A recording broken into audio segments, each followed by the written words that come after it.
Ladies and gentlemen, welcome to Meanwhile Here on Earth. This program features in-depth conversations with the leading names in the subjects of UFOs, abductees, the paranormal, panel discussions, and the very best and brightest of the next generation of writers and researchers. Meanwhile Here on Earth, the show breaking new ground in alternative talk with your intrepid host, veteran investigative writer and researcher, Peter Robbins.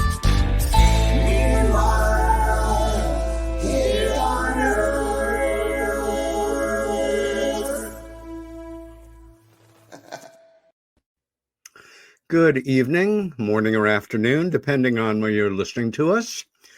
Welcome to Meanwhile Here on Earth, as you just heard in the mellifluous voice of Mr. Race Hobbs, our producer. If you're listening to our show but would rather be watching it, you can do so on KGRA's Facebook page or go to YouTube, type in KGRA, then Meanwhile Here on Earth, and it will come up.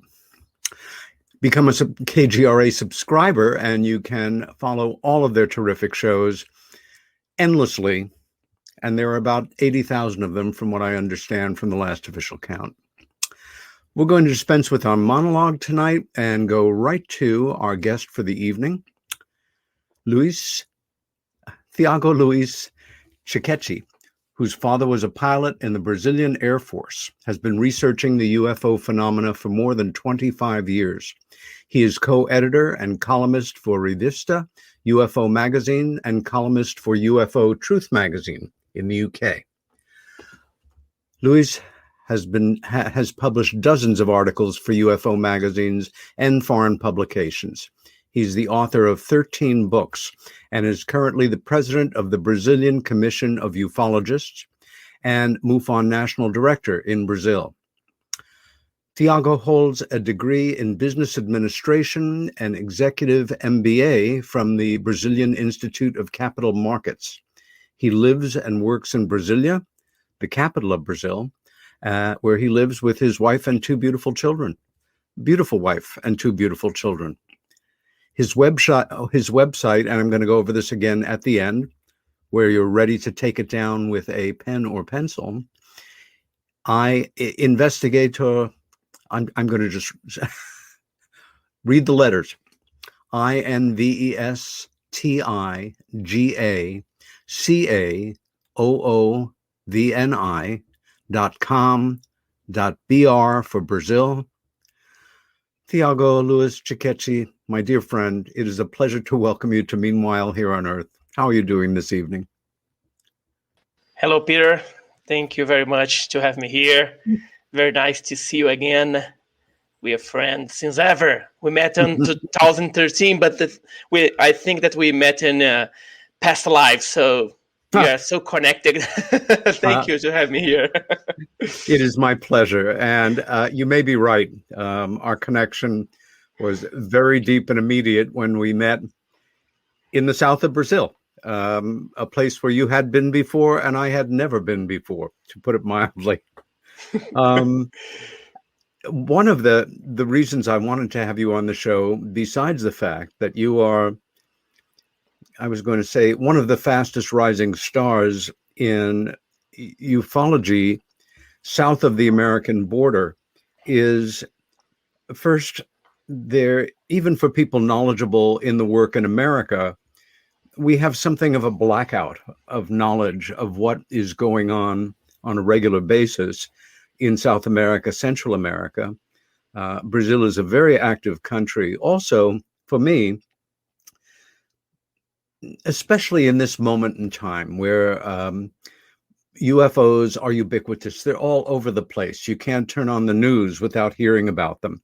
I don't know if it is the same in Brazil now, where it has always been more open subject, but of course you are aware of how it has become an obsession here in America with the release of this first report from the Pentagon, which is not a great deal of information, but just the act of releasing it has kind of changed the culture a bit.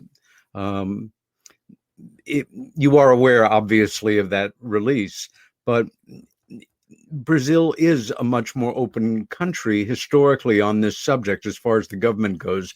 Is that correct? Yes, it is. Brazil has a background of ufology research. Official, we had already 4 official research made by the Brazilian government and Brazilian militaries, and we never kept. Of course, they have secrets here in Brazil that we're still looking for, but the most part of the Brazilian cases and something that happens into the ufology is released to Brazilian society. So I think we are very lucky for that. But we're still looking for more information of certain cases, of course. Absolutely. I guess also what I wanted to say is, with all of this commotion, with all of this activity, with all of this hyper focus on this aspect of things in America, we are not losing sight of, but I think we forget sometimes that for some of us, the most important thing for us here and now, whatever is going on up there, wherever they come from, whatever they have for breakfast, however long they've been coming and going, to acknowledge the reality that we are not alone in the universe, that there are other intelligences, whether they come from way out there or are right next to us right now. One seated next to you, one dimension away in your room, another right here next to me with my cat enjoying our conversation. That an acknowledgement, a full disclosure, at least a full public awareness, or even a critical mass could change the culture of the world. That the potential exists for us to think of ourselves not first as Brazilians, Americans, Russians, Canadians, Chinese, Japanese, whatever, but as human beings. And that would be the most radical shift. It could actually help to bring the world together, hopefully in a more peaceful way, and understanding that we have more in common than that we have more different. And our connection, the fact that you have come to America, have an appreciation of this culture, that Richard and I, among other people, Dolan and I, and other people who, A.J. Javard, who we met through, the brilliant Brazilian ufologist and conference organizer, brings us together, that we are in the process of potentially creating a better world through connections on this subject. I go on a little bit too much, but would you agree with my basic thought there? Yes, I agree. I think we only gonna act like human being, like a one planet, if we had the evidence, the certain that we're not alone. I think that most people believe that we're not alone in the universe. I think the harder is to believe that they're coming to our planet, because the science, we're still not sending nobody to Mars. We almost sending someone to Mars, but we send men to the moon. But I think that we're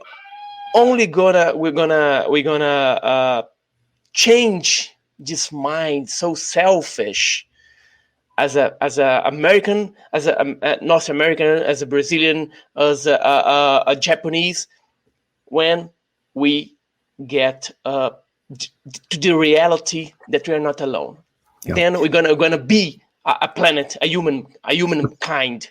Yeah, I think one of the things that stands in the way here, and one of the reasons that what we will call first world governments, the most powerful, most controlling governments, like the United States government, does not want this kind of connection between people, is governments are run in part on nationalism, your super loyalty to your own government, that if you cross the line or even look at the line too hard, you are my enemy and I must kill you or get in your face. And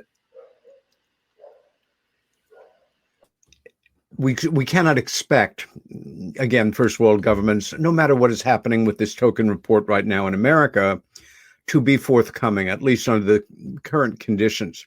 And one thing, well, a number of things struck me when I visited your country. Is a very different culture than America. Americans like to think of ourselves, many of us do, a melting pot. People from all over the world come here. After we make ourselves safe by wiping out our Indians, we have a chance to move forward in our dreams of fake equality, which is sometimes real equality.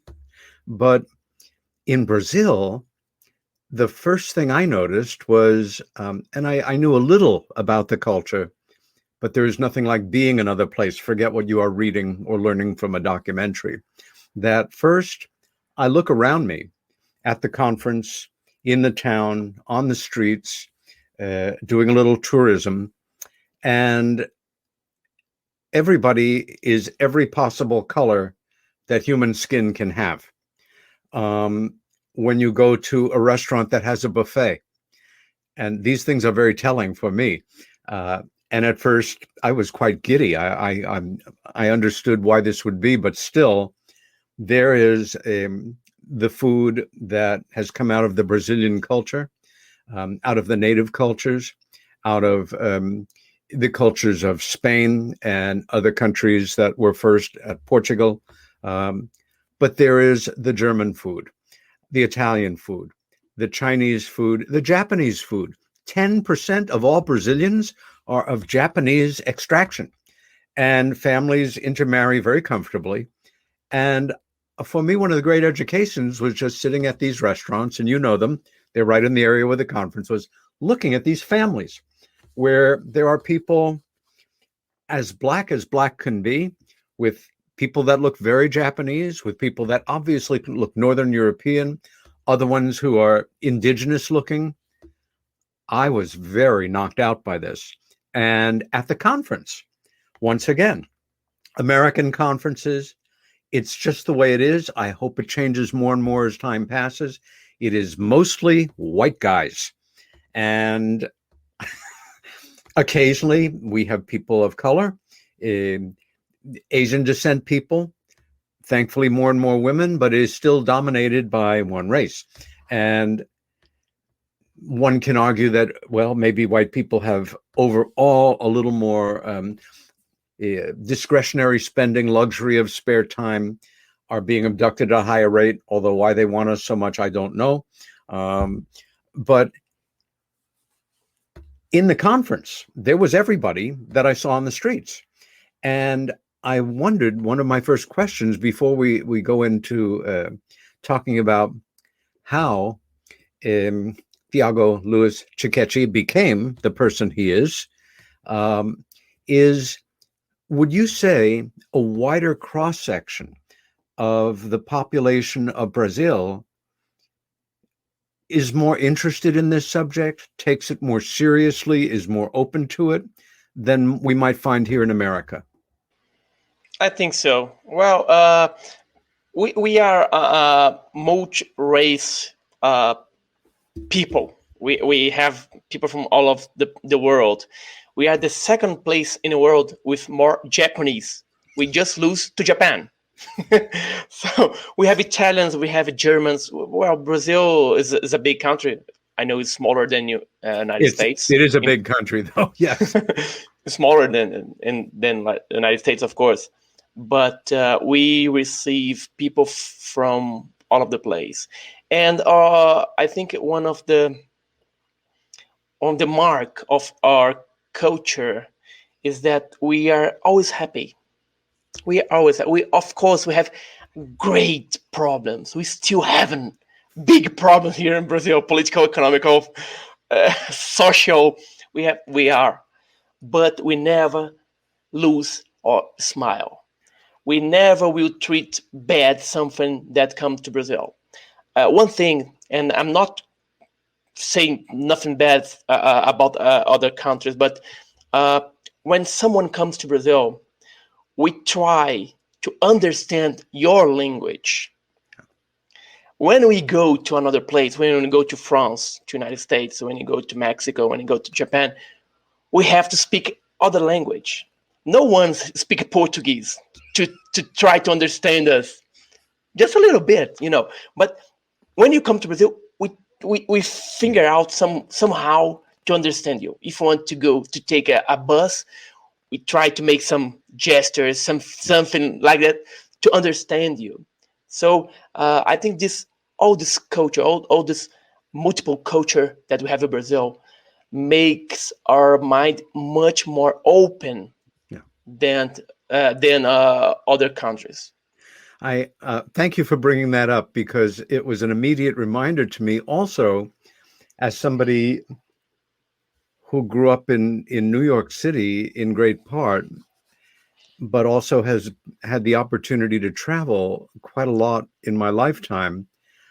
I was struck by this fact that when you walk down a street overall, it can be a small street, it can be a big street with a lot of people in the city. Their faces are more open. They will make eye contact with you. They will smile more easily.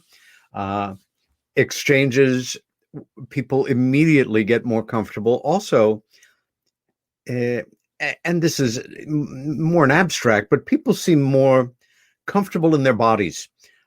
You see, I am a man. I love women. I observe women whenever I can.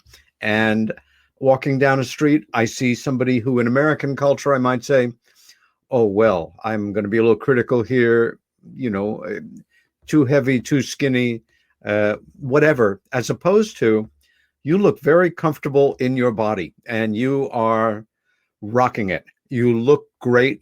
You're wearing something that is great on you. It seems like a healthier sexuality, and people just, again, more comfortable in their bodies. For me, this is something that is missing in many parts of America and many parts of the world, of course. Yeah, we have this problem here in Brazil. This matter about the body shape. We do have. I think it's good point. The fixation for some segment of the population on cosmetic surgery. Yeah. But I think the most part of Brazilians are very happy with how we look like. You had the opportunity to see how happy we are. If we are poor, if we're rich, middle class, middle class. So I think, well, it's very to me speak about Brazilian. I think it's it's not fair. It's not fair. Well, I just wanted to also comment, all of the plastic surgery you have had has come out very good. We have the best surgeons, plastic surgeons in the world. When I have a guest who is going to come on, of course, we talk on the phone first. We think about what we're going to do, how we're going to approach it. I knew from when we met that for you, like for me, the most important thing in your life is not ufology, as important it is your family. And it was immediately reflected in the way that you interact with people for me. And so I was not surprised that, like many of my guests, the pictures we're going to look at now to start with give us a sense of you growing up and in your family. We're going to begin with one here of a very cute baby. You know who this is? It's a naked for the YouTube gonna shut us down. But that's me. I think I was with a 4 months old. And white, so white, man, so white. I must ask you, in the interest of full disclosure, this can over here on the left, what is in this can? Oh, it's a pounder. I think it's a pounder. Okay. I thought it was a beer, and it might be your beer, and I was going to be critical. Okay, that's good. You answered the question. Fine. We move on. That's me, my brother. I'm 3 years older than my brother. My brother Diego, and he's the blonde one. I'm the brown one. We are in this photo. We were living in Natal, is the capital of Rio Grande do Norte state. We live in an Air Force base. It was in Parnamirim. The house was in Parnamirim, the Air Force base in Brazil. Yes. Of course, your father was not just in the Brazilian Air Force, he was a pilot. Yes, we move it a lot. We move it a lot in Brazil.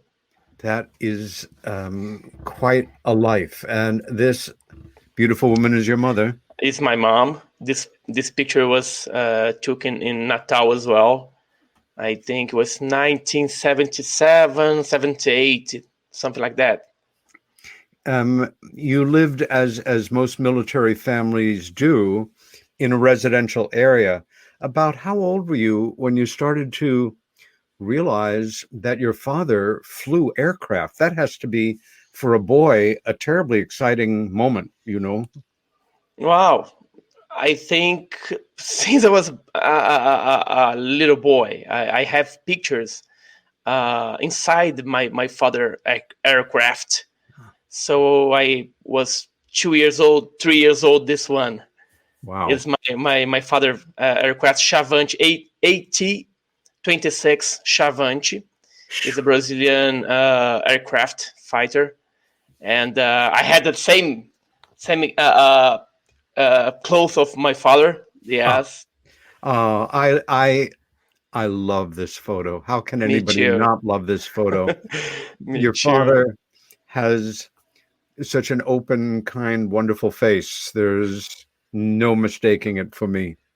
Oh, my father, he was amazing to me and my brother. My father and my mother, they loved us very, very much. We never had any kind of problem with them. We live with them a very not so long, but they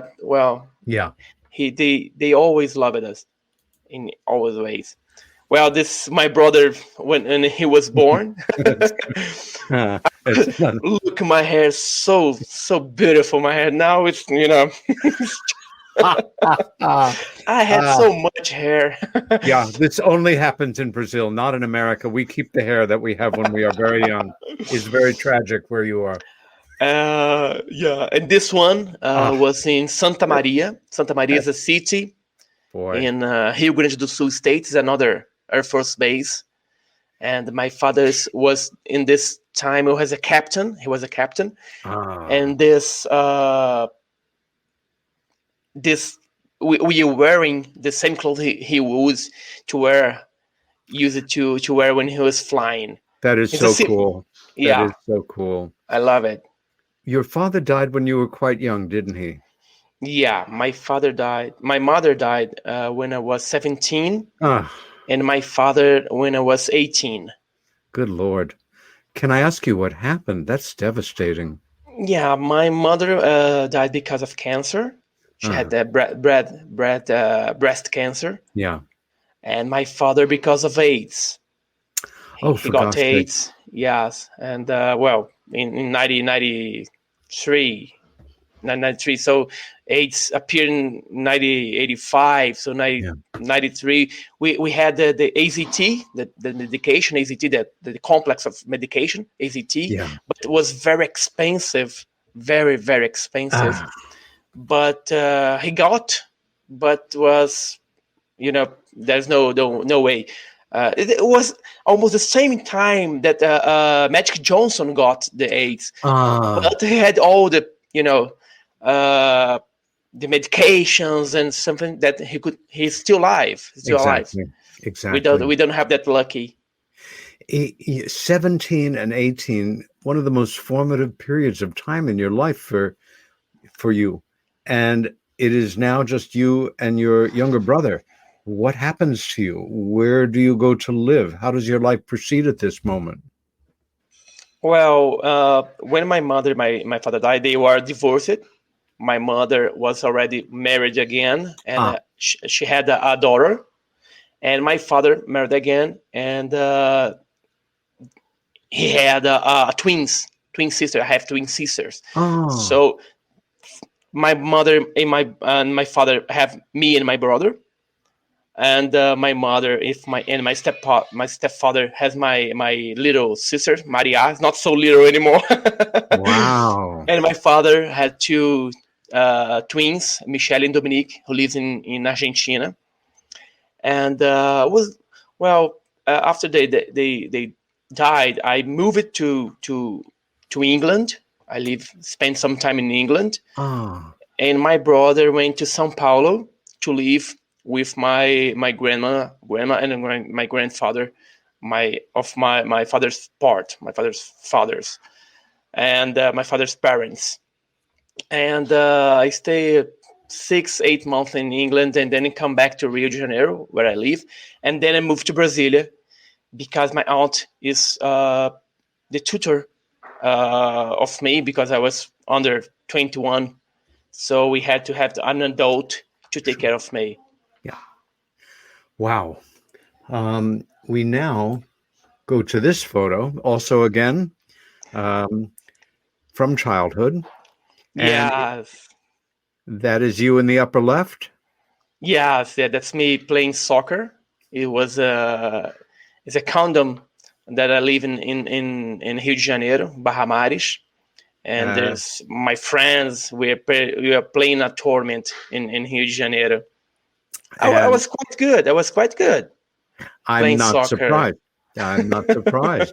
Although, again, my message to you yesterday, it is a dark moment in the world of Brazilian soccer. My condolences to you and the team. But I like Lionel Messi. I like him, so it deserve it. It deserve it. He's the best in the world now. Many Brazilians would kill you for that. But I know. That is fine. They cannot get to you. We have protective custody for you. Another great shot. Oh, I was modeling. This one with my mother. Yep. Just a couple of, I think it's 1 year before she died. Yeah. This me, my brother, and my little sister. Yeah. She had 2 years old when my mother died. Oh my gosh. And you remain close to your brother and sister now? Yes. I'm closer to all of them. Yeah. I can only imagine you go through that kind of loss when you are young. It brings you even closer together than normal loving conditions. And now we make a jump to a more grown up Thiago. Yes. Please tell us about this photo. Oh, it was my university prom. I was 26. Very handsome. Now, my hair, no, very good looking guy. Thin, now I'm so, but it was in 2001. Yeah, no, it's true. I mean, we look at this photo here of you, movie star handsome, and now totally burned out and ugly looking. And there is no comparison. Is kind of tragic in a way. Yeah, I know. Okay, now. Me and my wife. Yes. Please tell us a little how you met. Yeah, my father, my father-in-law. He was a teacher of my father in Air Force Academy. And my father and my mother-in-law, they know me since I was a baby. I love it. They carry me on. And my brother. And that place we are there, we call the Vampire Village because the mosquitoes. And I live in the first floor, and my wife lived in the second floor. No. Yes, in 1990. Oh, for gosh sakes! And we met when we met again. We spent years separate, and then we met again in this place, because it was this place we had to live there for a year while our father was making Air Force course, and we have to live there, and we met there. And my wife is, well, she's 7 years. I'm 7 years older than she. Yeah. And that time, oh, sure. She cannot play with us. She's so little. Well. And then we met again in Brasilia, 15 years after 1990, 2005. Wow. We met here in Brasilia, and then start to date. And in one of our travel, we come back to Rio, and we went there to Vampire Village. And my son was there as well. He was 2 years old, and very good memories there. Yeah, I must say, every photo of you and your family, you talk about Brazilian people showing happiness more. Your family just glows, and one can sense that you are in a marriage that is a very happy marriage. I assume this picture was taken sometime after you were married. No. We were living together, but we're not married. And then was our first son, Luiz Guilherme.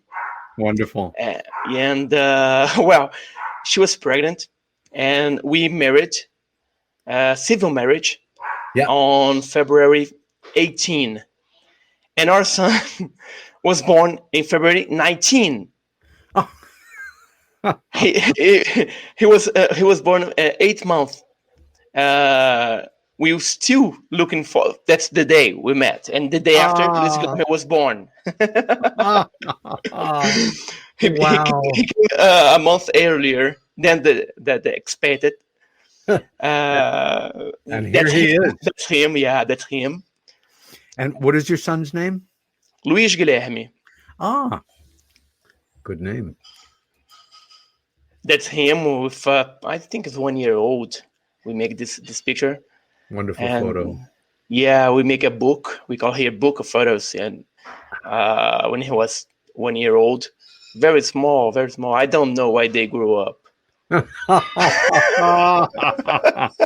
Well, again, you are an insanely photogenic family. They're so cute when they are babies. No, give me a kiss. No, why? No. Why kiss? And he gave me his head. I don't want your head. I want to kiss you in the shit. Okay. I'm sure this is something that is just in Brazilian culture. No American parent can relate to what you are saying. And your brother? Yes, my brother Thiago. He was Luiz Guilherme's birthday. I think it was 2 years old birthday. And he was here when we are living now, this house. It was my father and mother-in-law house. And now we're living here. After they pass away, we got this house. Yeah. And we made this anniversary for him, his birthday. Wonderful. I see you are in a shark-infested area. I love sharks. I love UFOs. I love dinos, and I love sharks. The three and mysteries. Okay, UFO and mysteries are the same.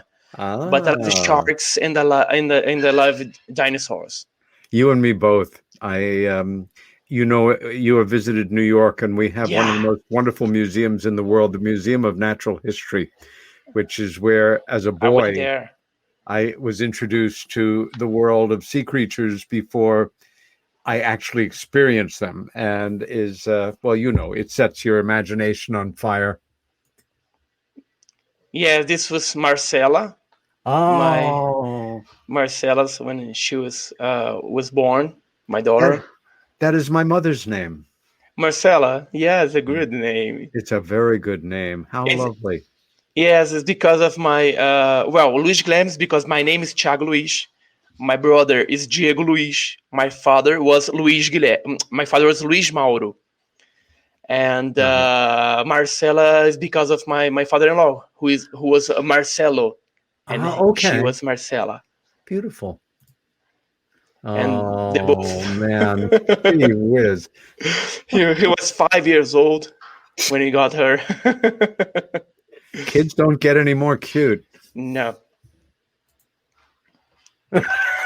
Halloween. We have Halloween here.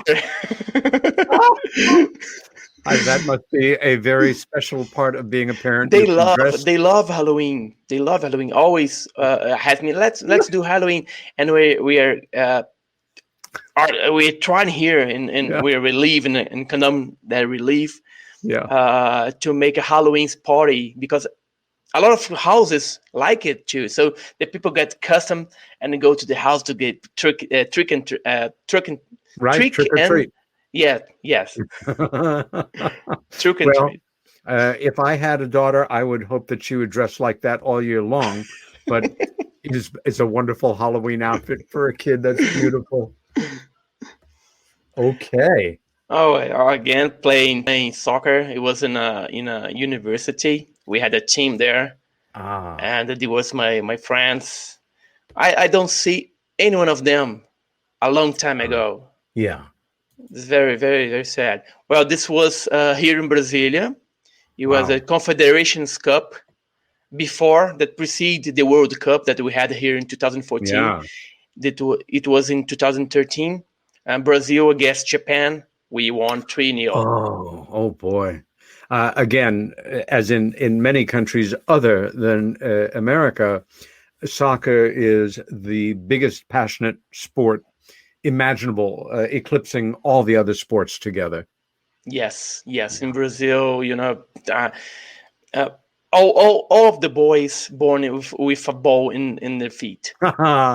Many never get the chance to be a professional, but love anyway. I expect many girls now too. Yes, Marcela's loves soccer. Oh, wonderful. Is actually, I am not somebody who has followed sports since I was a kid, but my best friend was one of our school soccer stars, and then went on to become a soccer coach, as well as have his business career. And it is always a sport that I have had more feeling for and understand the passion for on a deeper level. And this is when you got out of prison? No. I cut my hair because we knew that my mother-in-law got cancer. Oh, good and for you. She had to make the chemotherapy. Yeah. And I rip it off. Well, ignore all my hair. Ignore my stupid joke. No bravo. problem. It's a beautiful way to support the people that we love visually. And you look good with a close haircut. I like it too. But not I don't think I'm gonna do it again. Now, for people who are not familiar with Rio, the Christ is a hugely important landmark and dominates the city. It really looks down on it. Incredibly dramatic. So it was quite a hike for you guys to get up there. Yes, very high. We have to take a little train and then stairs, and we have this beautiful view of the city of the Rio de Janeiro, and Christ, open arms, receiving and blessing everybody that's there. It is beautiful. As we proceed on, our viewers will get a better sense that you are passionate travelers. And my best sense is how much you enjoy not just getting out there in the world, but doing it with your family. Very special, Thiago. I'm trying to convince them to go with me to Roswell. Oh, wonderful. It's kind of hard, but I'm trying to. Well, this my friends at the college. Yeah. Before we get in the university. Yeah. With this one, I have a lot of contact with them. Oh, we're great. Still connected. I think 1, 2, 3, 4 of them are living in United States. Oh. 4 of them are living in United States now, but we still using WhatsApp and phone calls to get in touch. This one was the first time I saw and I touched snow, because in Brazil there's Where no were snow. you? In London. I was in London. How wonderful. Not London, in England. It was in Addlestone, where I live. And I was so happy that I asked, take a picture. This is the milk deliver, the milkman, the man who delivers the milk. And come here, let's take a picture. Sent to Brazil. It was 1993, 94. Whenever it is possible for you and your family to visit me, you can be excited and happy about 7 months of the year, because we will have snow for you. I love snow. This is your office. No, well, it's my office. I borrow to some people that go to White House. It's very nice of them to loan you the desk. I love this one. I love this one. The both of them. They are great. They're great person. My Paul, my pal, Obama and they were. I'm there. I'm asking a pizza. We're having a dinner. I was asking a pizza, and what a great time! We were there. And another American institution. Oh, I love it. If I could, I would go to Disney 4 times a year, because I love it. I love Disneyland, the fantasy.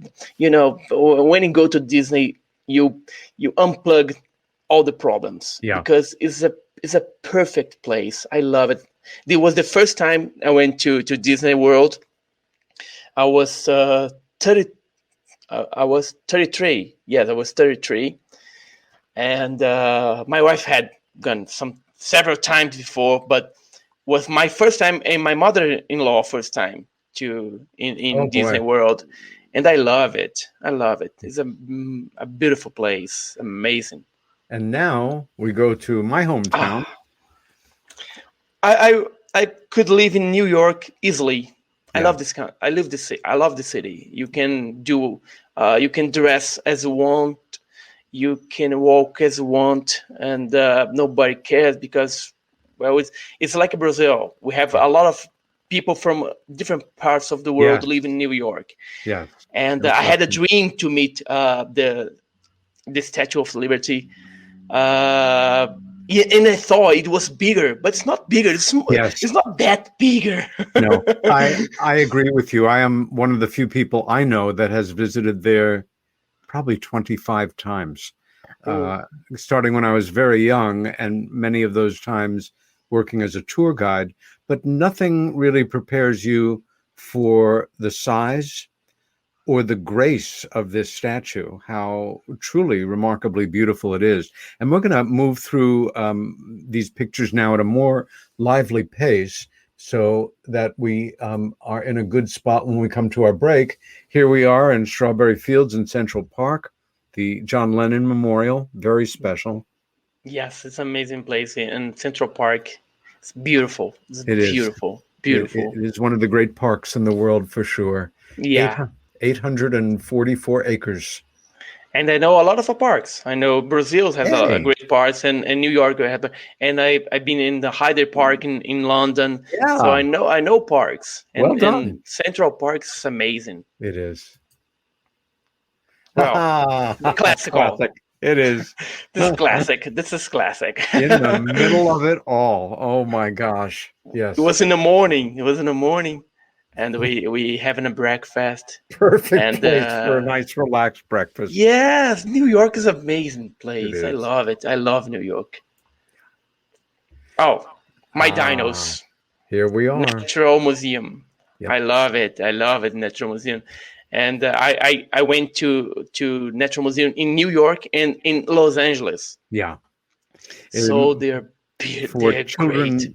Like me who grew up in and around the city, this was the first museum of your life. And we all fall in love with it when we are very young. And I had a dream to meet the Statue of Liberty, because it's one of the great parks in the world. For children like me who grew up in and around the city, this was the first museum of your life. And we all fall in love with it when we are very young. And we all fall in love with it when we are very young. And My grandparents take me first and then go back on school trips. And I am still a regular visitor when I'm in the city. And here you are in another iconic location. Yeah, the Empire State. Yep. You can see the city. You can see the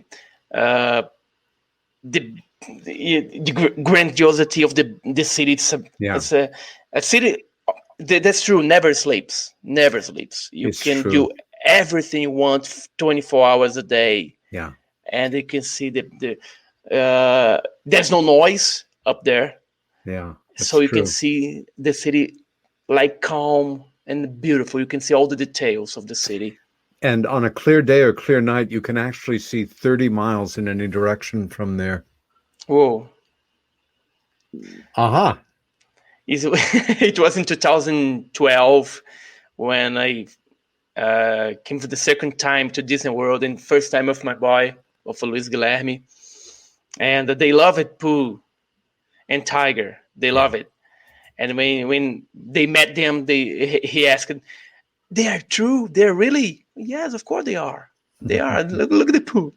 This one was in Chile, in San Cristobal Mountain in Chile. It was in 2006. Oh, and this was 2013 in New Mexico City. That was the Teotihuacan. Yeah, one of the most famous step pyramids in the world, of course. Yes, and Incan or Mayan? It's Aztec. I think it's Aztec. There you go. And was one of my dreams to be there. Well, here's a location that is one of my dreams besides that one. Oh, Machu Picchu. Incredible. Picchu. Yeah, we went there in 2015, if I'm not wrong, 15. And I made the Inca the Inca Trail. We made it. We had you have two options: the 4 days where you sleep in the Inca Trail, and you have the 2 days.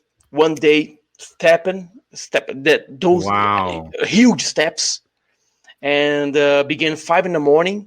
and 8 in 8 o'clock at night. Extraordinary. I could not walk, but the next day we had to go there again to go to do Machu Picchu. Yeah. But it's amazing. It's a travel that we never forget, and I hope to do it again. Yeah, and a very distinctive background here. It's the 7 Color Mountains in Peru as well. It's almost 6,000 meters. Yeah. 6,000 meters? Yes. Wow. 6,006.000. Yeah. And you go by a little bus, a microbus, and you have to walk 400 meters to get to this place. Beautiful. But it's so high. You have no air to breathe. Yeah. And we took to oxygen. Get there.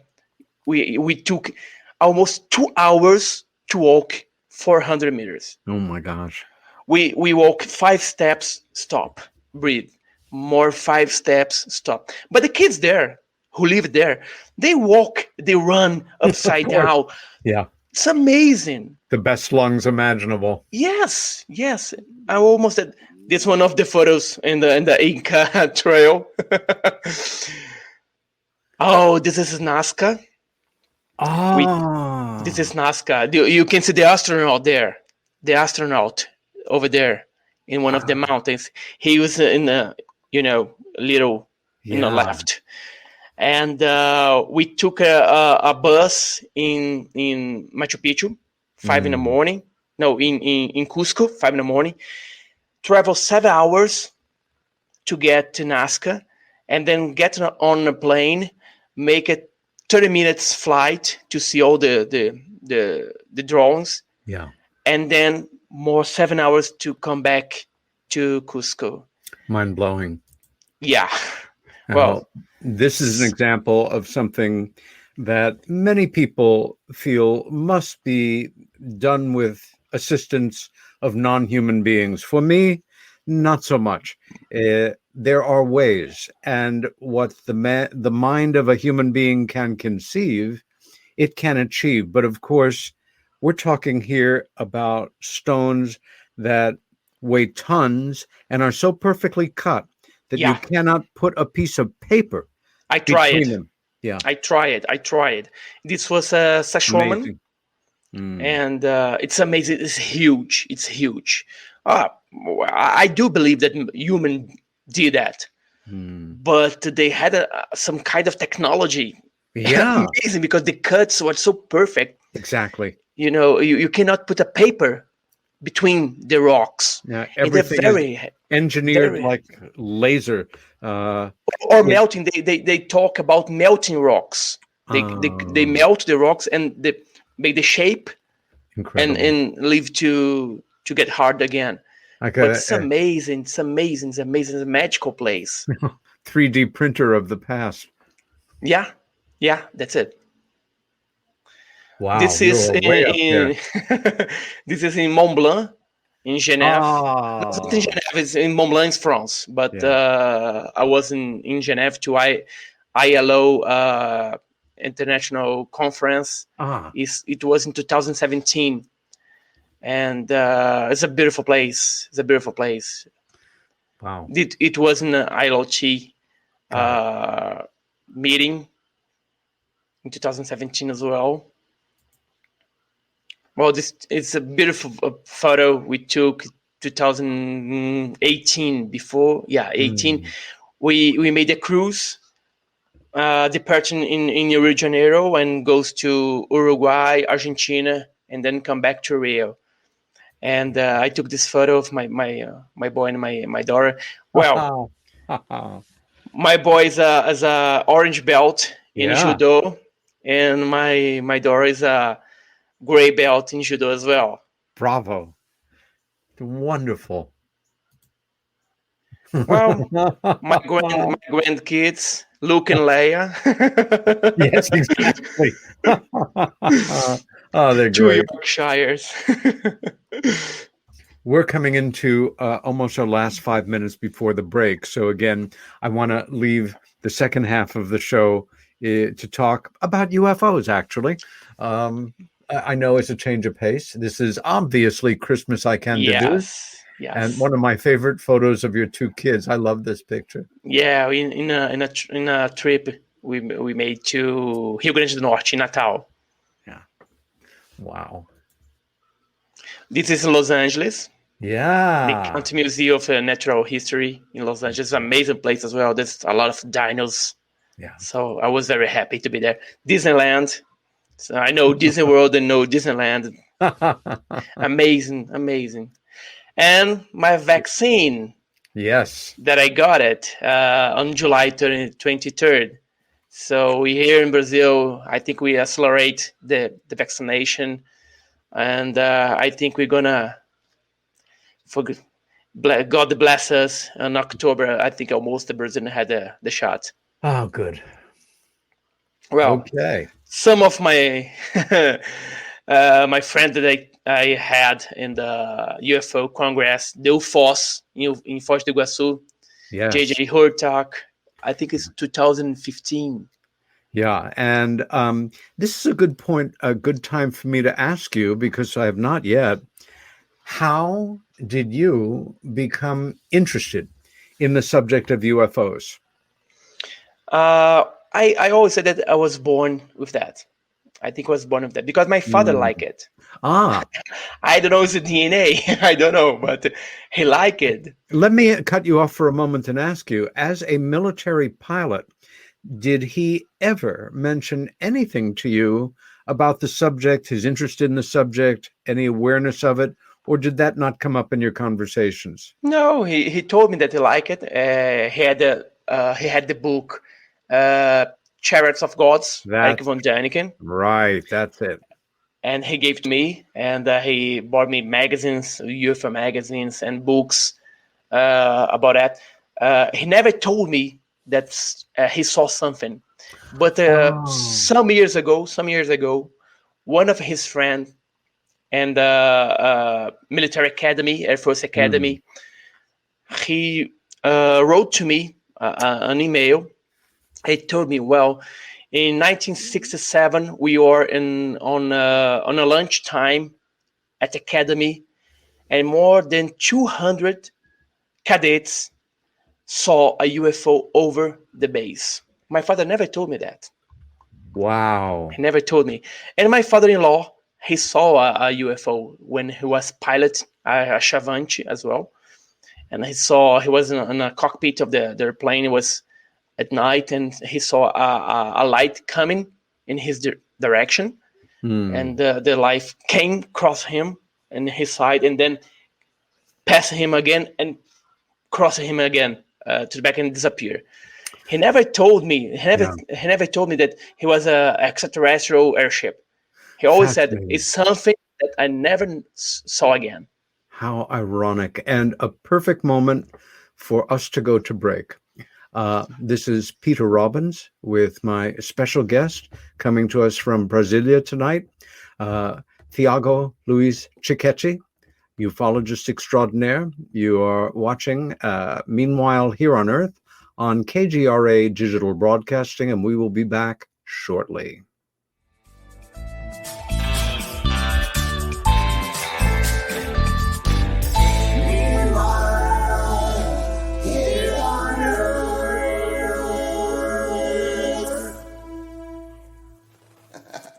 Hey members, the new KGRA DB app is now available on iOS and Android devices. Gain on-demand access to any KGRA DB programming. Download any show directly to your mobile device to listen or watch on the go. Go to the App Store and search KGRA DB.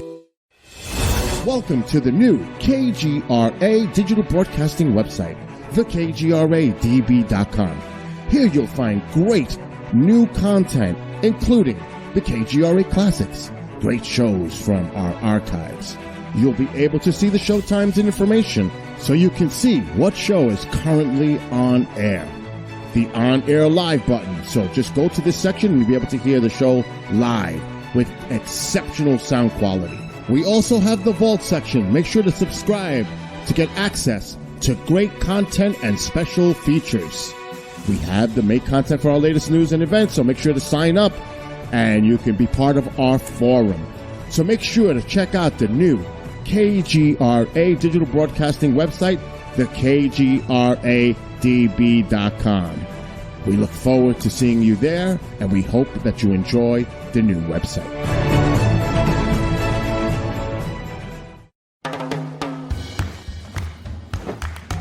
I don't want to talk about it.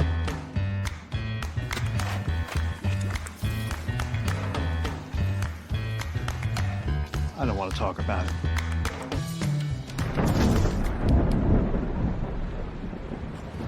Families don't have to talk about everything, but they should talk about how to plan for an emergency. Get tips and resources to make your family's emergency plan.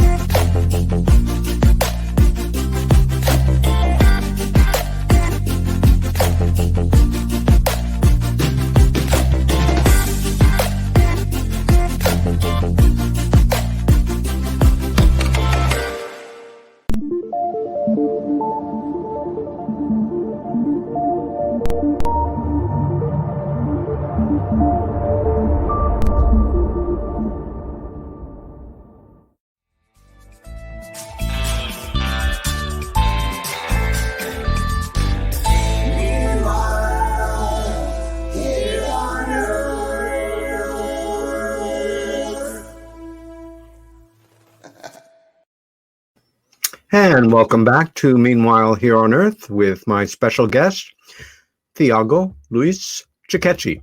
And when we departed 3 short minutes ago, we were just beginning to get into the ufology aspect of this story. Again, Thiago, thanks so much for giving us a sense of your life and how you have become the person you have become. You are now the author of 13 books. Your work ethic considering that you have a family to raise and you have a career, a job to pay the bills, how have you managed to produce this many books that are this highly regarded in a relatively short period of time for most authors? Well, I always say that if you want to do something, you have to find your time. So Yeah.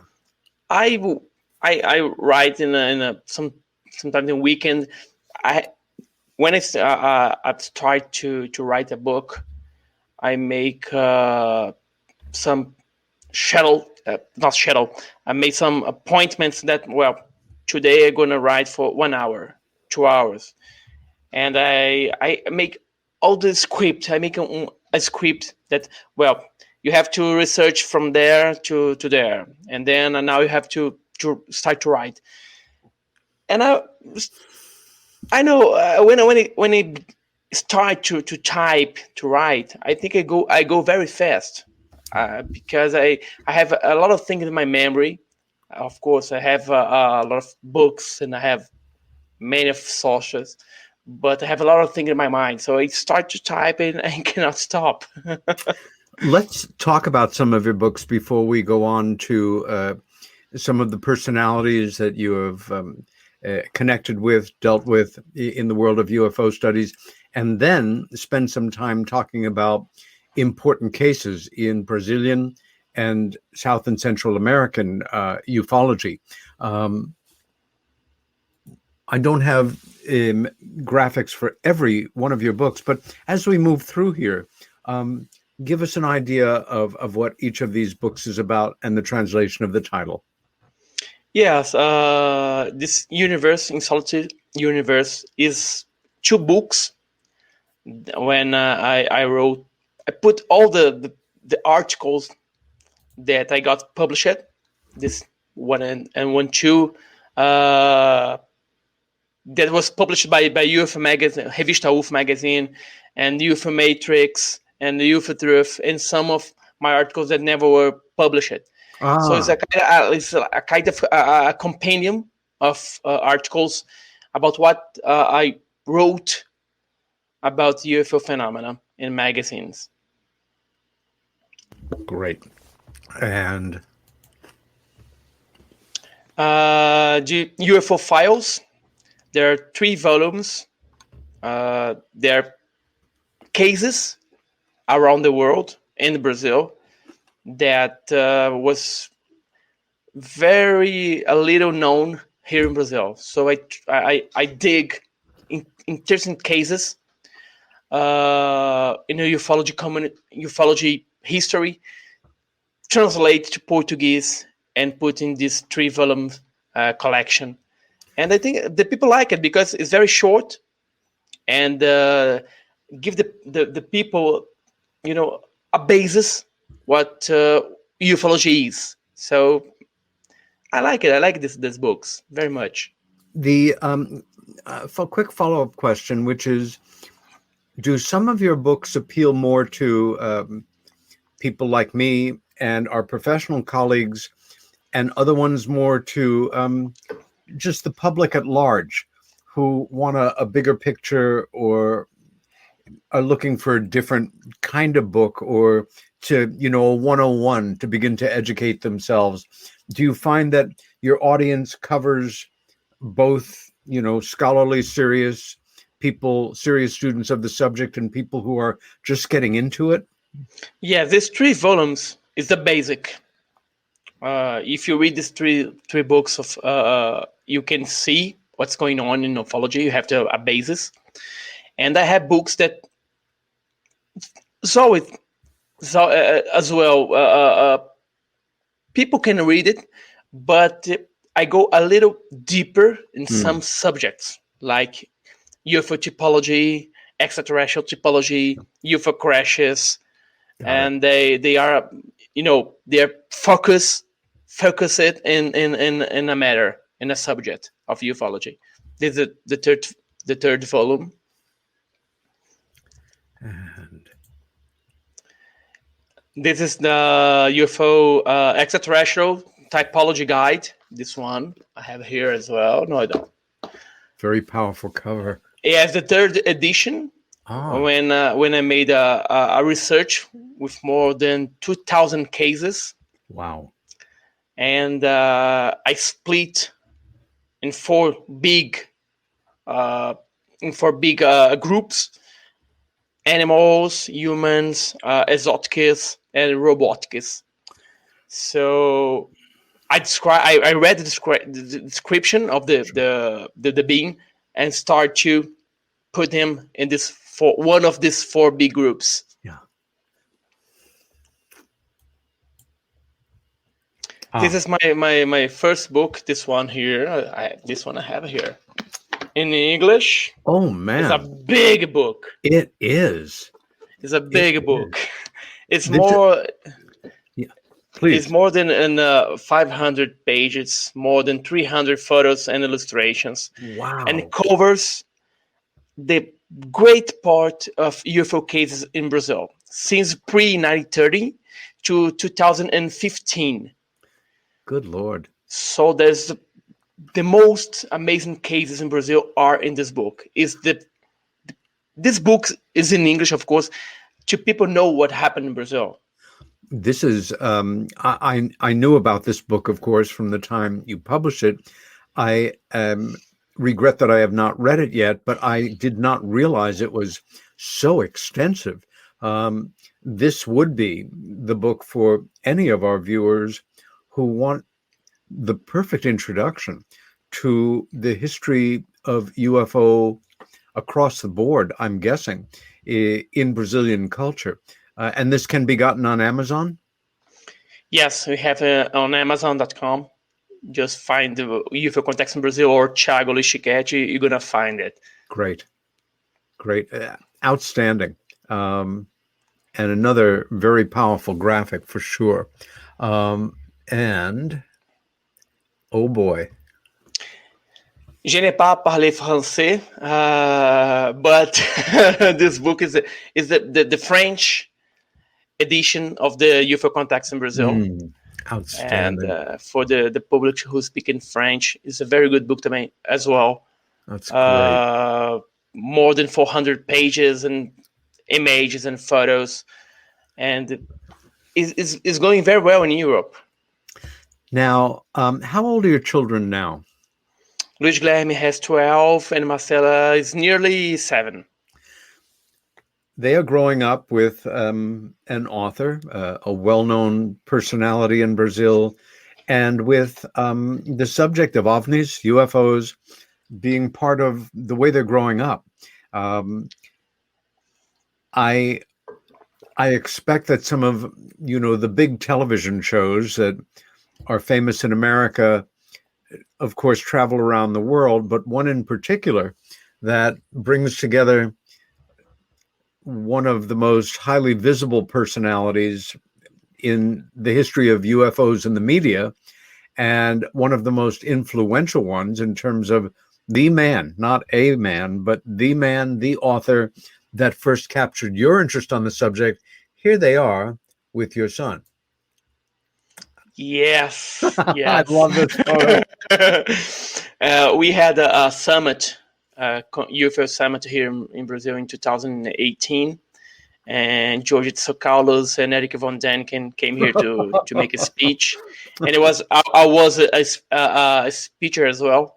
And my son always want to know the Fabulous. Oh, you've frozen on us? Amazing. Just repeat that last part because your image froze for a moment. Oh, my son asked me, I want to meet that very strange hair man. Well, it was the first time that my son went to a speech, a congress with me. Cool. And they love it. And George was very, very gentle with my boy. Yeah. And do you speak in English? And I said, yes, I do. Well, let's practice your English, and maybe you can make some research with me. when we grow up. Beautiful. Oh, that's great to hear. I like it. I like it very much. Well, Richard Dolan. It was in Yeah. 2013, if I'm not wrong. Indeed. I love Richard. He's Yeah. a very, very amazing, intelligent guy, Yeah. and I think I have all his books. I like it very, very much. Yeah. He is one of our certainly. He was very brightest- hairy. I don't know if he's hairy as well. I think he's cut his hair. He has. It is definitely shorter now than it is in that picture. Well, And one of our favorite people. This is the man. One of the men. Stanton Friedman. Yeah. I met him in 2014.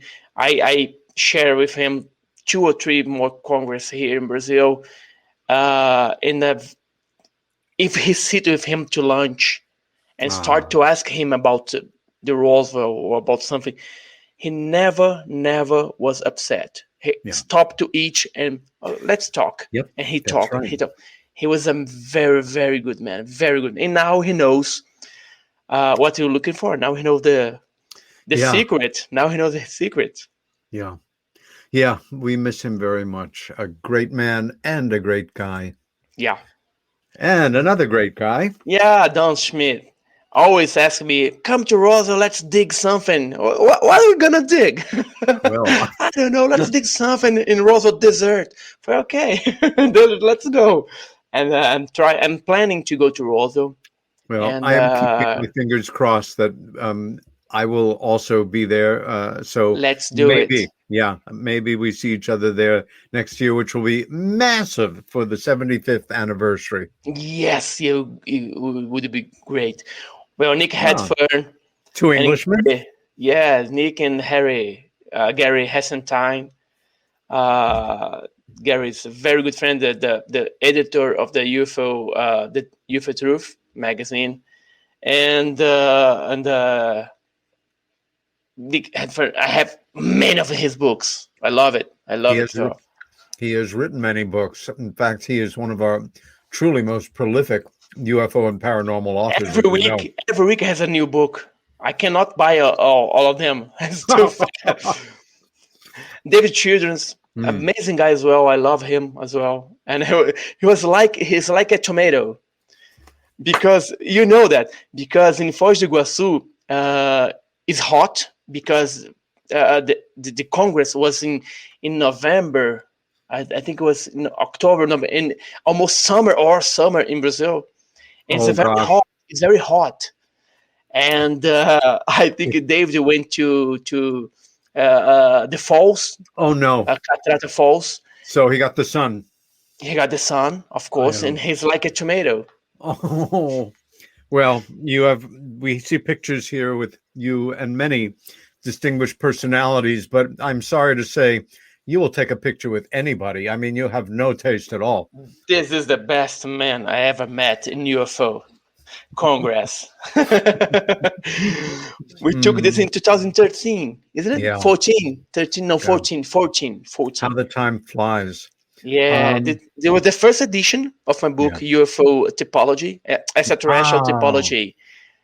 Right. This one I gave to you. I hope you had in your library. Oh, yes. Are you kidding me? Absolutely. Absolutely. What we're going to do now is go from the books and the personalities to start to talk about cases. And you sent me synopses of a number of well-known Brazilian cases. Some I was familiar with. Some not only was I not familiar with, but they made my jaw drop. Again, in America, when I first was getting into this work many years ago, I am educating myself as I go, and you have to use your common sense, your critical thinking, your deductive reasoning to decide on certain basic things that you're learning or think you're learning, whether they are accurate or not.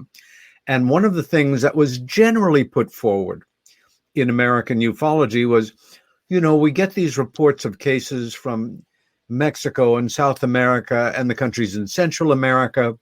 They are wild. They are so lurid. They are so dramatic with the beings and the landings and the taking and the interactions. But these people, they are rather mystical. Many of them grow up in the Catholic tradition without a lot of education.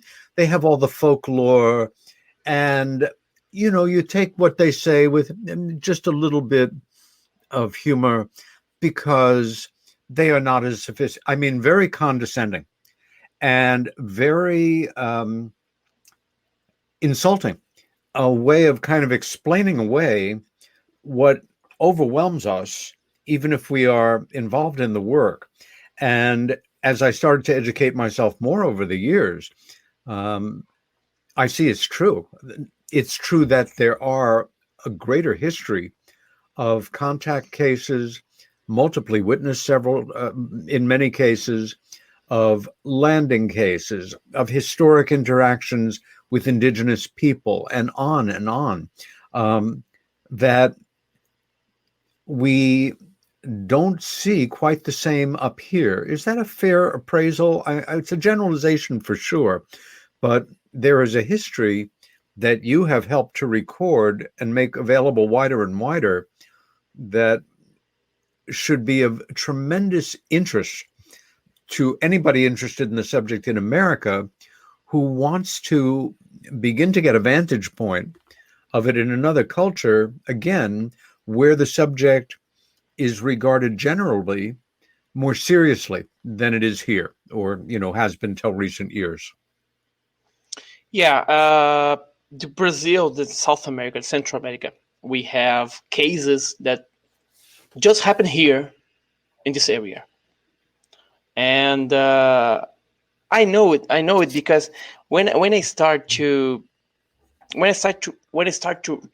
write my books, I try to find sources that I can use to write the book. Yeah. But and I never found it. I have more, Peter. I have more than 615 books here on my library, and just a few books talks about cases in Brazil or Argentina, Chile, Central America. I don't know if the other countries or United States or Europe think that we are savage, that we are living in trees, in a jungle, living with monkeys. I know because when I live in England, they asked me if we had television. I said, we not only have television, because we also have airplanes. Okay, I came by airplane, and I tried writing that book, UV Contact in Brazil, to show that we have much more than that. Yeah. I know that Corin Lorenzen wrote many books, and in their books had very good cases of Brazil. Yeah. But these cases are from 40, 50s, 60s, 17, 80, 90s, 2000. I never see nothing in United States books or in English books about and a lot of things happen in Brazil and South America and Central America. We have very good cases documented by, for example, Brazilian Air Force, the official night of UFOs, a Noite Oficial dos OVNIs in Portuguese, where more than 21 UFOs from different sizes, since 10 meters diameter to more than 200 long.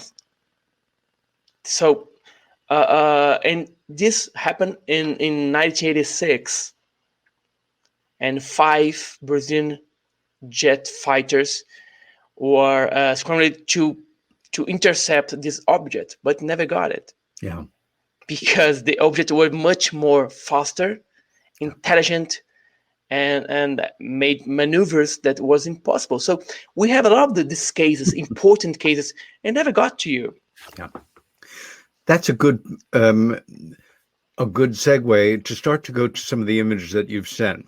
And again, I've had a chance now to read through some of the case material that you sent, and we have a pretty good amount of time to start for you to give us an introduction. So we begin with Captain Giorgio. Captain Jordão. He was one of the pilots that was sent to intercept these UFOs in the official nights of UFOs.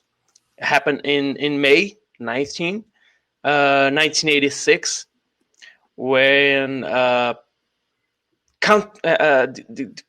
tower, the people on the control tower, they saw and start to detect on a radar many plots on a radar. And these plots were moving too fast.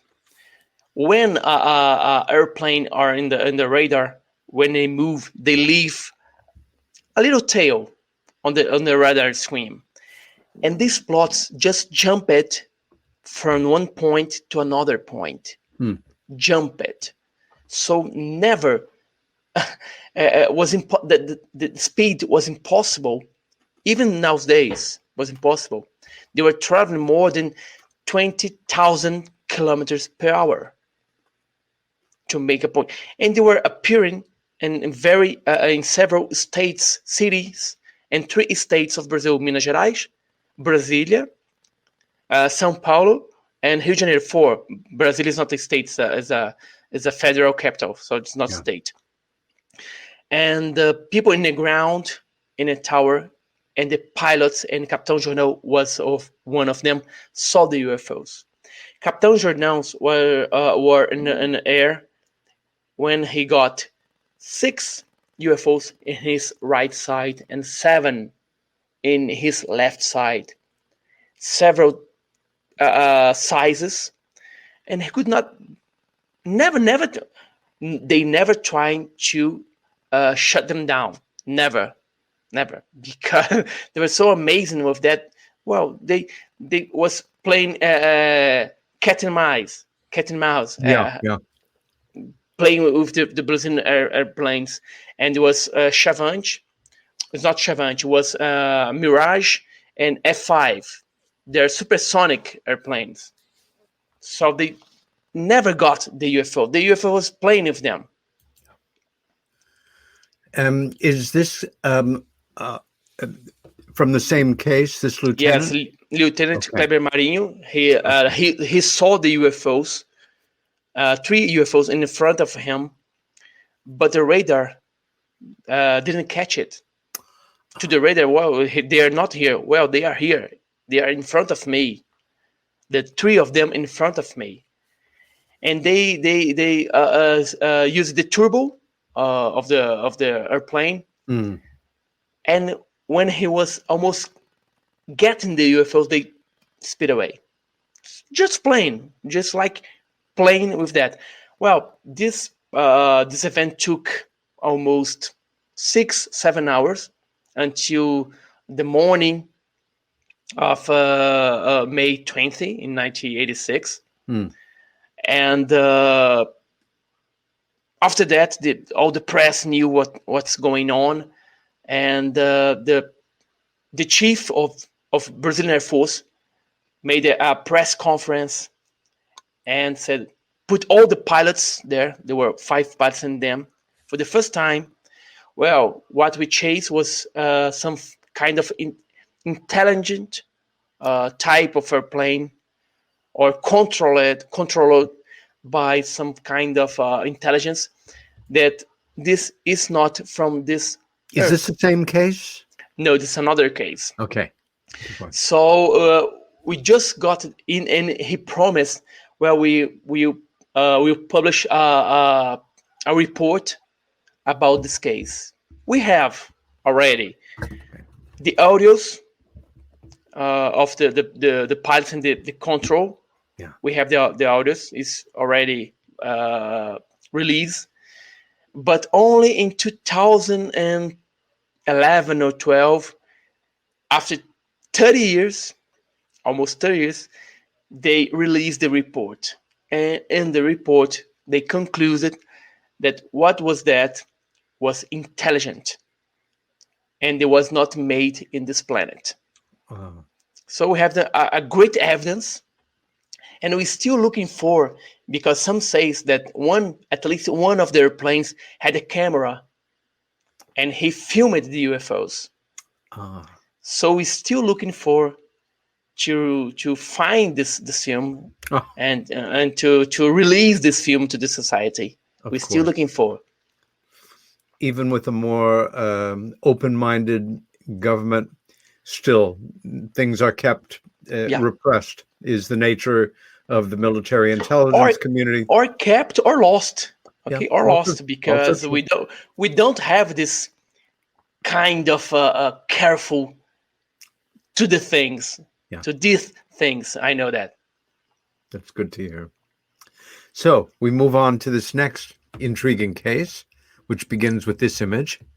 Yes, it's a Navegante beach in Santa Catarina state, where in 1974 a UFO crashed on the ocean, and the Brazilian Navy arrived and isolated the area, and divers dived to try to rescue.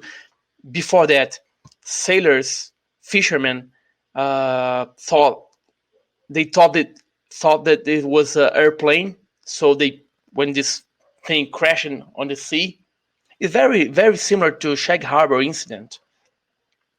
They went to the sea and trying to find some kind of a wreckage or survivors.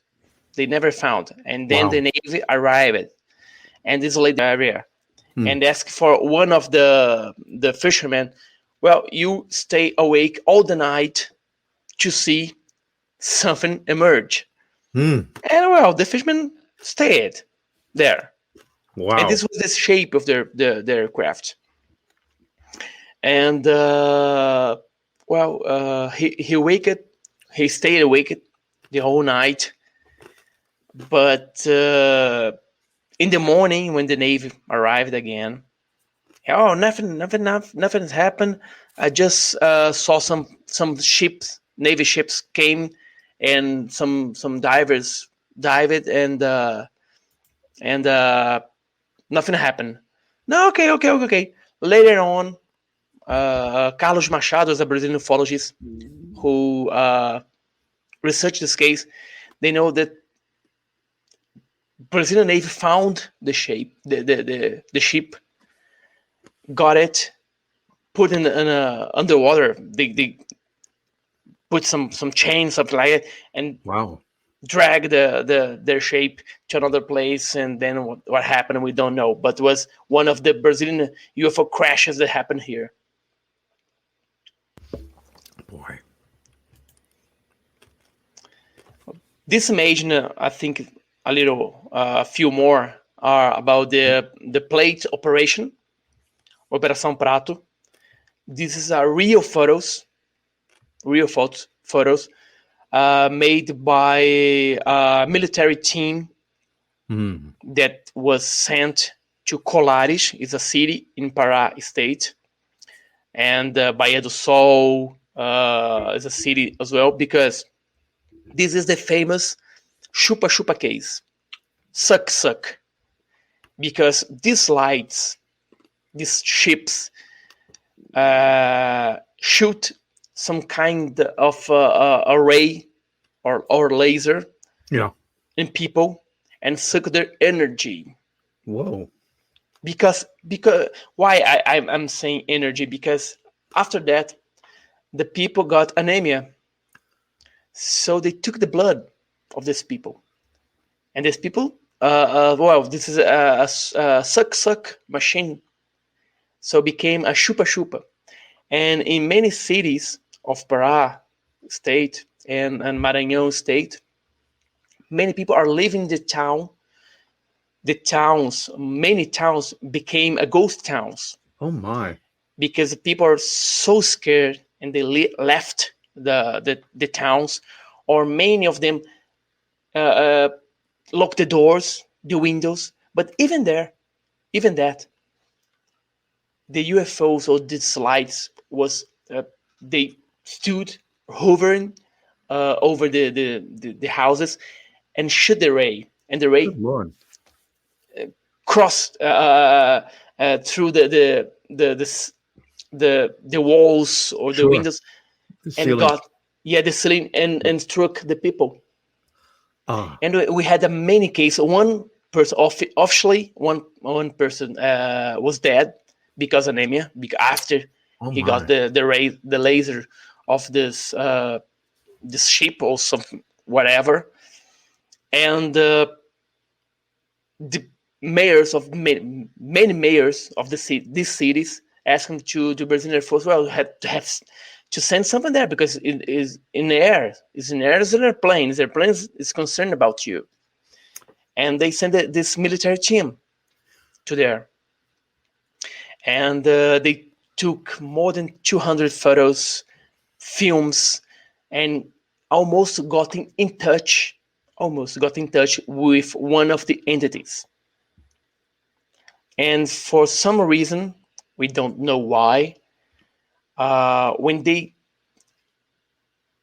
almost get this, where we are closing to get in touch, the chief said, well, this operation is closed.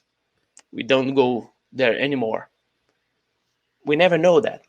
Years later, we knew that these occurrences, these cases, was still going on. They started in 1977 and ended, the sightings, these attacks ended in 1982. Good And Lord. we knew that after the Brazilian closed this operation, the North Americans came and start their own operation there to try to find what was there. So, Thiago, this case, when it was happening, was information was repressed, or it was being reported in the newspapers and in the media? Yes, spread all the newspapers and media in the north of Brazil. In 1977, well, this news never get to the biggest cities of Brazil, like São Paulo, Rio de Janeiro, Brasília. But in the north of the Brazil, everybody knows about that. Got And it. was photos by journalists and photographers, by militaries, and films. We still looking for as well films, because we know that we saw it, but the Brazilian Air Force never released these films. Yeah. This image, is this part of that? Yeah. It's Okay, one, this is also. yes. You can see this is like a rounded object. It's a blue one. Yes. And the people who took the military team who took these photos, they were very specialists on any kind of aerial object. Oh, sure. And do we move on? Is this a new case now? No, it's the same, but this is a frame of one of the videos. Gosh. Well, if you have a frame, you have the video. Yeah. Where is the video? We're still looking for. This is one of the type of the UFO that was in that date. You can see the people call it stingray, because the tail have three tails. We have this dorsal in the left. Yeah, the fins. Yes, Yeah. the things in the left, in the sides, and this light in the center. This light, when hit the people got anemia. We don't know why. Oh, got it. Boy, what an incident. And at least 5 years this transpired. Yeah, officially stopped in 1997 for 1977 to 1978. But we have reports until 1982. 5 years. Incredible. And now?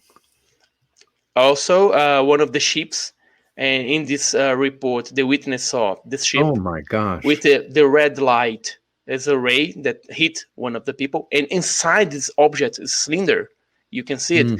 There were two entities wearing like a coverall with black eyes.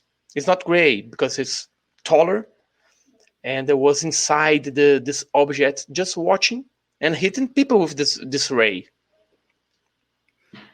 Wow.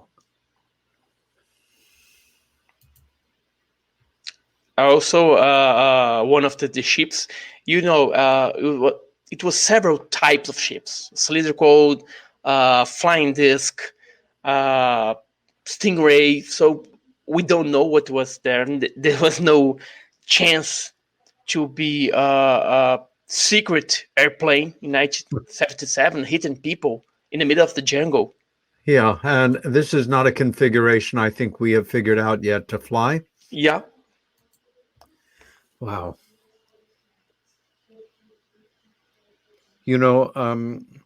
I think sometimes people take sides, and right now we are seeing some real factionalism in the United States, especially with this very tacit government acknowledgement, the weakest form, but something is in play.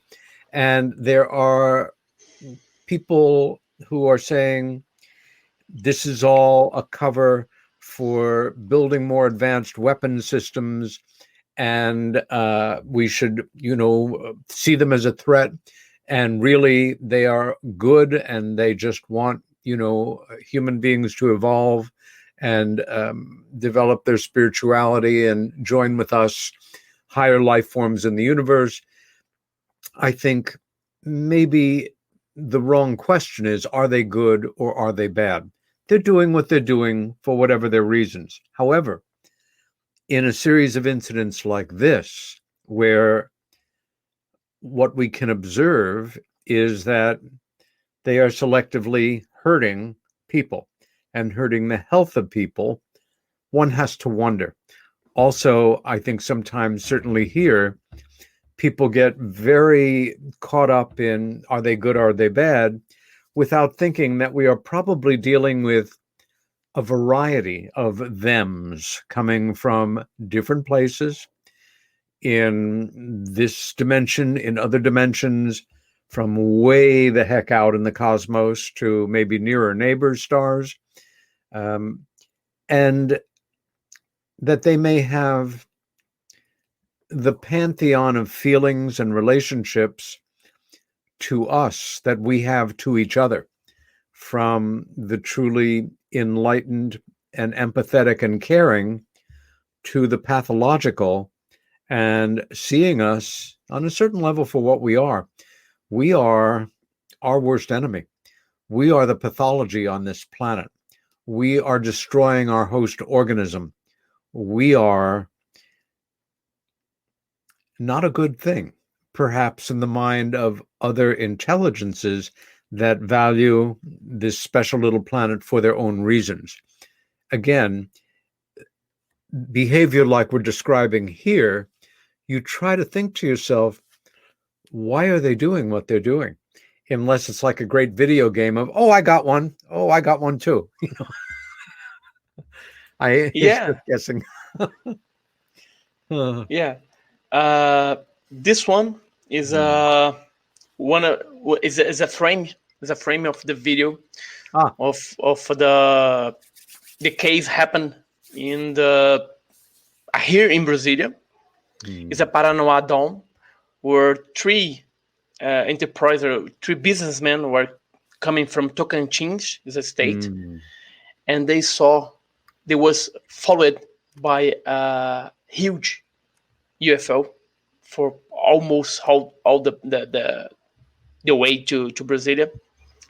And this image was made by a military police that always carried a camera. And they saw as well with this businessman, they saw the UFO in the sky. And they start to record this image. And one of this businessmen had a son that was a professional photographer. And he took an amazing and clear photo of this UFO. I think I sent to you. Is the one is white in this one. Is this object Wow. in a blue background because it was in the night. So was a night you can see the bright white, so powerful that almost clear the sky. And in this photo, the UFO looks like a cylinder, but regarding the witnesses, this object was like a cross, and then change shape to destroy the object. Wow. It's like a transformer, a metamorph. Yeah. And in one of opportunity, they were in the road here in Brasilia, and they stopped the car, and the object stopped in the front of them, hovering the road, and they had to go under the object. And they under the object with a maximum speed, and then the object goes up again and start to chase him, continue to chase him, and they achieve the Brazilian Dome, the Paranoá Dome, and the object was over the water and split, moving the water like some kind of energy, and then this military police arrived, and he got the camera and he started to film. And this took 3-4 hours. More than 10 people saw it. And then the object just sped away and disappeared. It was in 1996. This video was analyzed by ufologists here in Brasilia and people who know about the video and cameras, and they never found a kind of a fake, because very hard. We're talking about 1996. So this case is one of the best cases here in Brazil, and in Brazil as well. Wow. And now, is the night, the official night of UFOs? Just to an illustration to show how the UFOs chased the Brazilian Air Force fighters. Great illustration. It's by Rafael Amorim. This as well. Another powerful one. Yeah. This is just like look. The pilot saw the slides. It's amazing.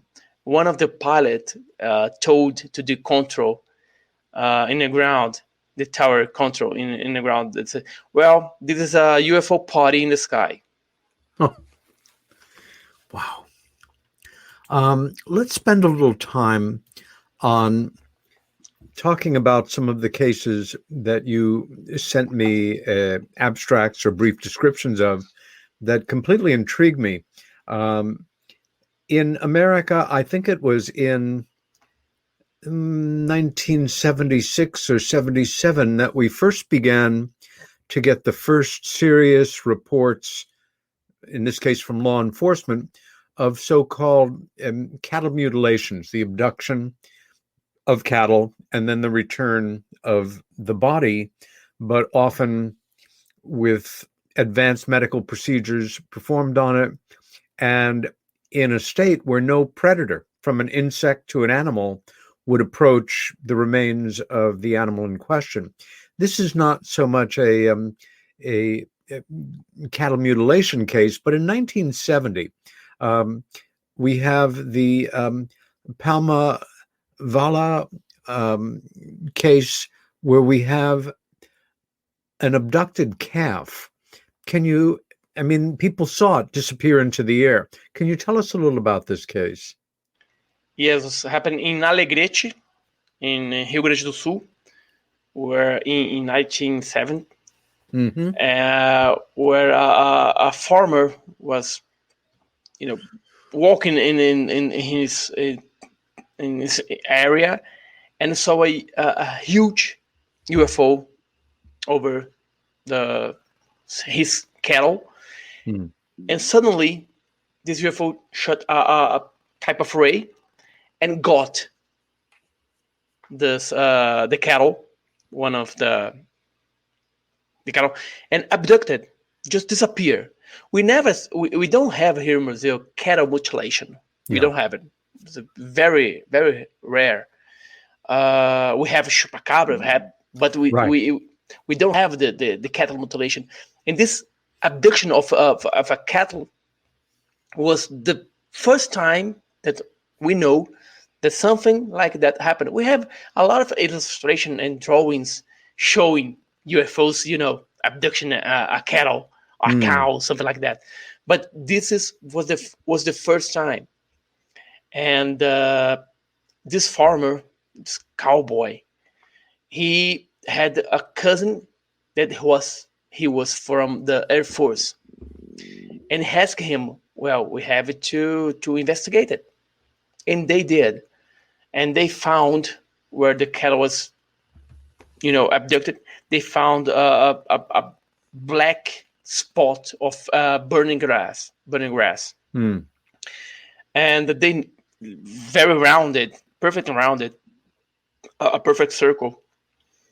But they never understand what happened, because for almost 10 to 12 years, this place never grew nothing. No grass, no insects, nothing grew there where the cattle was and when it was abducted. So, as I said, we never had cattle mutilation here in Brazil, but have a lot of cases very weird as well. No question. We come to a case that occurred in 1996 where UFOs overfly a dam very near where you are in Brasilia. And they are an assortment of kinds of UFOs, not just one visual type of craft or configuration. Can you tell us a little about this incident?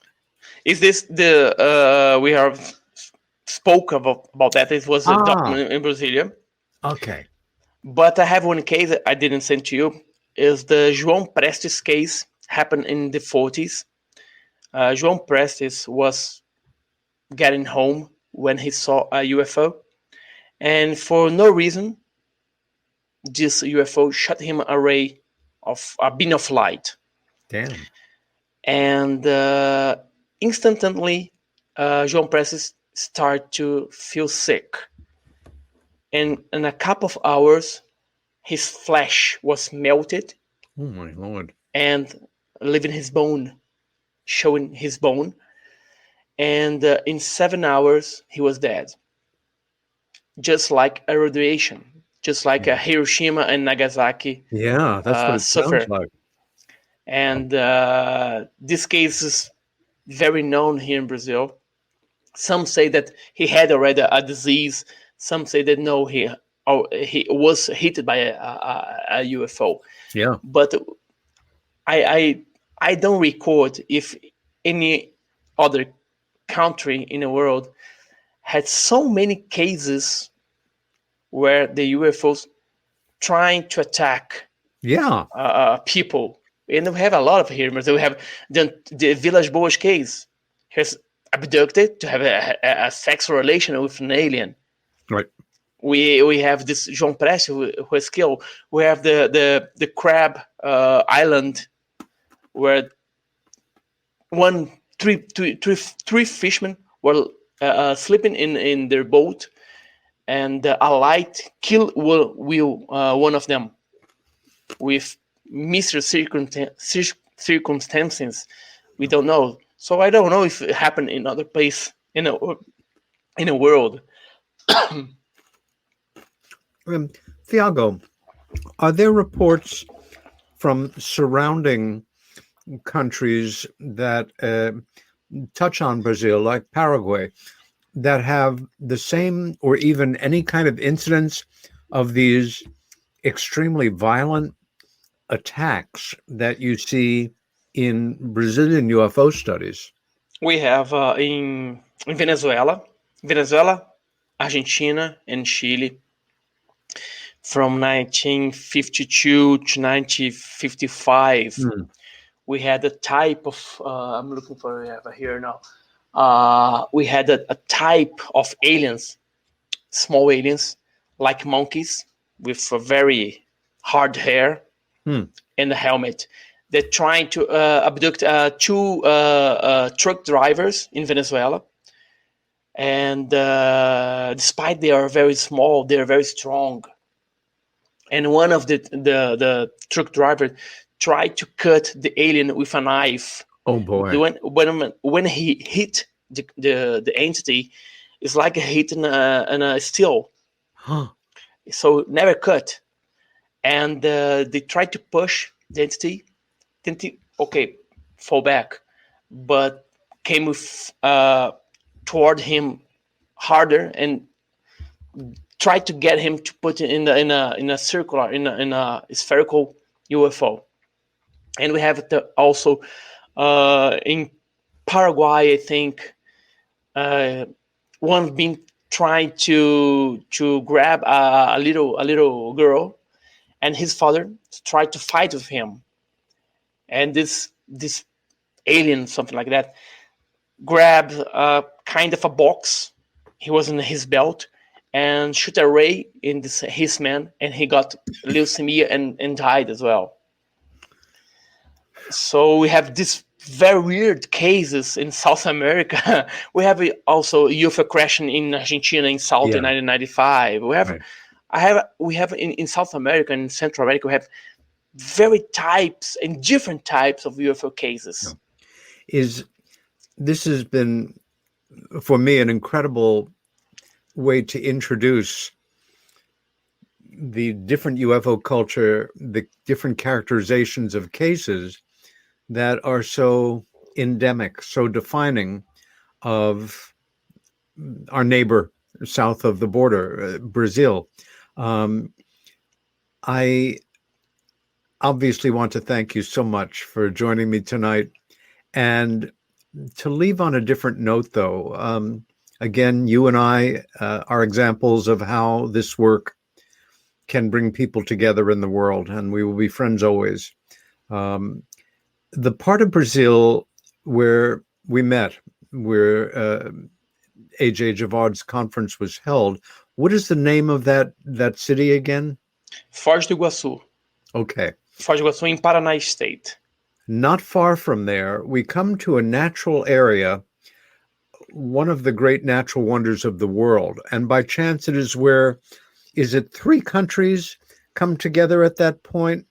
Is it Uruguay, Paraguay, Brazil? Am I remembering correctly? It's Brazil, Argentina, and Paraguay. It's 3 frontiers. Okay. It's the Cataratas Falls.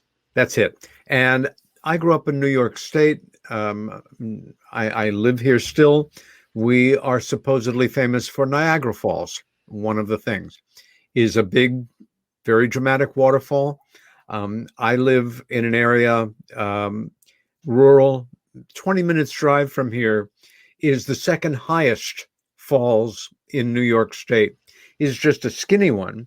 But on maybe the first day, second day of the conference, when everybody was speaking in Portuguese, AJ encourages myself and Richard Dolan and Robert Salas and our Norwegian friends, Erling Strand and Ket Thorvaldsen, to go and enjoy the falls. Okay, well, how dramatic can a waterfall be? Well, of course, nothing prepares you. It's not a waterfall. It's dozens of each one, the most dramatic waterfalls upon waterfalls. By the time we finished there, I was giddy like a child. I mean, I was overwhelmed. I was overwhelmed. And I thought we would end with just a few shots of this extraordinary natural beauty. This is where we first kind of came in and looked and thought, wait a minute. And let me tell you, in this photo, this Catarata Falls, it's not full. I think it's not raining a lot because they have much, much more water. Oh boy. Well, you could have knocked me over with a feather. This one's full. Everywhere we looked, my jaw dropped. I think I shot 500 photos that day and then, knocked it down to about 200 before getting into a little more editing. But it's an amazing place. It is. And then when the mist comes up, it creates this fog effect. You just are overwhelmed by what you see. And you can rent a boat and goes to the fog. Yep. And here's this person who was traveling with me. Maybe you know him. A certain Richard Dolan. It looks like Richard Dolan. It actually is Richard Dolan. And one closing shot here. But Thiago, it has really been a pleasure to have you on the show. And thank you. We will, of course, stay in regular contact. Hopefully this coming year, we will have a chance to get together. And again, I want to remind people that your website is investigaoovni.com.br. Next week's guest will be Greg Bishop, author, columnist, editor, former audio engineer at American Public Media, and host of the terrific long-running weekly podcast, Radio Mysterioso. If you've enjoyed this show, please tell your friends. See you next week. Same time, same station. Stay well, stand up for what you believe in, and be kind to each other.